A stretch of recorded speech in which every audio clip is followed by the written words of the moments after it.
going green to getting lean, this is AFN at the Movies. Hello everybody, I'm Air Force Sergeant Joseph Vigil. And I'm Seaman Darby Ortega. Before the movie starts, let's take a look at what's been going on in the community. What are you looking for? My reusable shopping bag. I gotta go to the commissary after this, and they don't have the plastic bags there anymore. That's right. Petty Officer Josh Nisses went down to the commissary to find out why they're not asking paper or plastic anymore. The Italian law that was enacted in January 2011 banned plastic bags, so the Naples commissary now is going green with paper bags. So even though you won't hear the question paper or plastic at the checkout counter, you'll still have choices when you grocery shop. So our customers have many options. We sell reusable bags, we offer regular paper bags, and they can also bring their bags from home. I use reusable bags whenever I remember to bring them, but if I don't, it would be nice to use paper instead of plastic. I would recommend using reusable bags to all of my friends and family. Changing bags is one step in helping improve the environment, which Sharon is on board with. I believe it's going to improve the Naples community greatly because with the issues we have here in Naples, that if we all just do our small part, we can make a difference. Petty Officer Joshua Nistis, Naples, Italy. What'd you have to get at the commissary anyways? I gotta pick up some sunscreen. I forgot it last time I went on my ITT trip. Oh yeah, where'd you go? Oh, the Villa Plantis tour. Great tour, awesome place, lots and lots of history. During the eruption of Mount Vesuvius in 79 AD, many seaside towns were buried by ash, mud, and lava. Just a few miles from the more famous Pompeii is Villa Poppaea in Oplantis, once owned by the infamous Emperor Nero. The site rests 10 meters below the modern-day street level, and only a quarter of it has been uncovered. Naples ITT has a third-generation tour guide that takes you deeper into the villa than you can imagine. Aldo will talk to you about how the site was discovered, how they were able to reconstruct the site piece by piece by piece. He actually helped excavate the area. He actually helped piece it all together. He can actually talk to you about how painstaking it was to be able to put some of the frescoes back up onto the ceiling, where you actually had to lay on scaffolding and place it bit by bit. With nearly 100 rooms to explore, the villa hosts some of the most well-preserved frescoes in the area with depictions of Hercules, peacocks, and musicians. They also give an idea of how life was lived at the villa during the time, which wasn't that bad.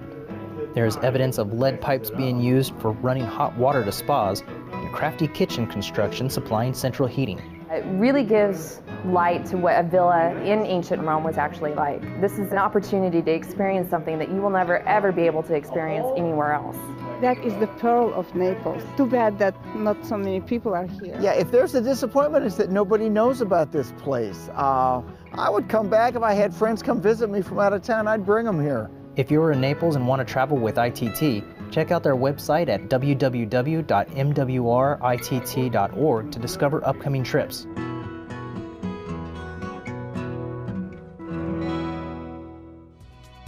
The American Red Cross is known for helping victims of disasters and millions of people around the world. In fact, one victim's tragic event helped inspire his journey to become a volunteer.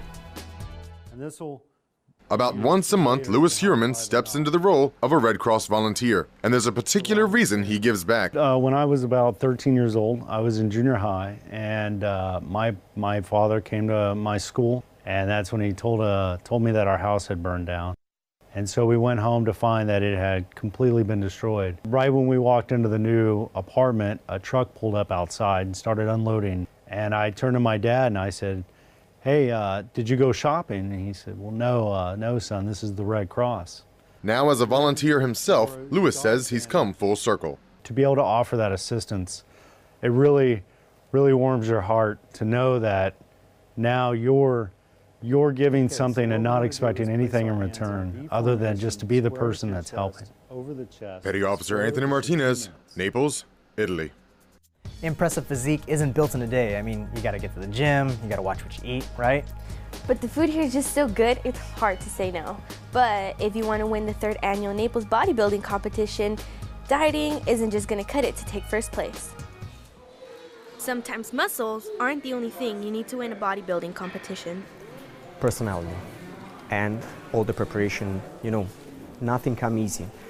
A lot of sacrifice. Sacrifice made a person champion. And the good genetic, of course, but the sacrifice, you can change your body. Judges recognize that change comes at a price. First of all, the preparation of each competitor. You can tell how much work, how many days they spent in the gym, and all the sacrifice they did with the diet and the training. To get their hard work visible, they spray tan. Yeah, the spray tan is so important because give to the competitors the chances to let their details come out. All their details came out, you know, all their definition. So you can imagine. The men and women compete in 4 separate categories: female bikini, female figure, female bodybuilding, and male bodybuilding. It's all about, you know, proportion, symmetry, muscle development, and all the work that, you know, the definition, all the diet that I did before that day. In the eyes of the judges, the most defined muscles defines the champ.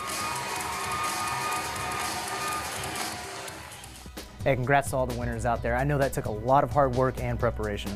You think that's tough? In our next story, hospital corpsmen prepare for much harder times during an exercise at Kearney Park. Today we're taking our junior corpsmen out to Kearney Park to practice the Tactical Combat Casualty Care course. Get up here, get in cover, get in cover! Get over here! Up here, in the house, in cover! In cover! This is one of the requirements they have when they check into their first command to go through this course. And then if they deploy again, they'll get a refresher course, so they're updated on most of the knowledge.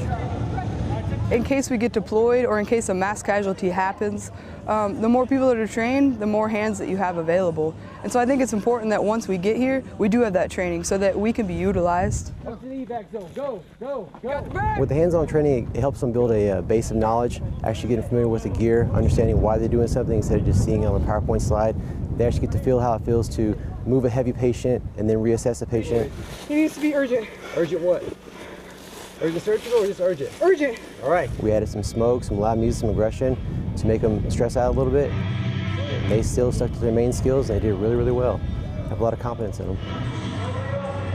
You know, having combative patients and having blood everywhere and having pure chaos and making us really think, because we can sit in a classroom and read off to you what we're supposed to do, but when you put us in a crazy situation and now we have to think of the same thing, it just isn't there. So it's really good. I think the repetitiveness, making us do it over and over again, you know, today we ran through it 8 times or more, and just the repetition, it can be redundant, people may think, but I think it's very important because you start doing things second nature. And that's what you're going to have to do eventually. So it was good. Well, I really get a great feeling inside because I got to do it before them, and now I'm out here getting to run through the skills and teach them everything we know and pass on the knowledge on to them. It's a great feeling inside. Well, that's all the time we have for AFN at the Movies. Now just kick back, enjoy the show, and we'll see you guys next time.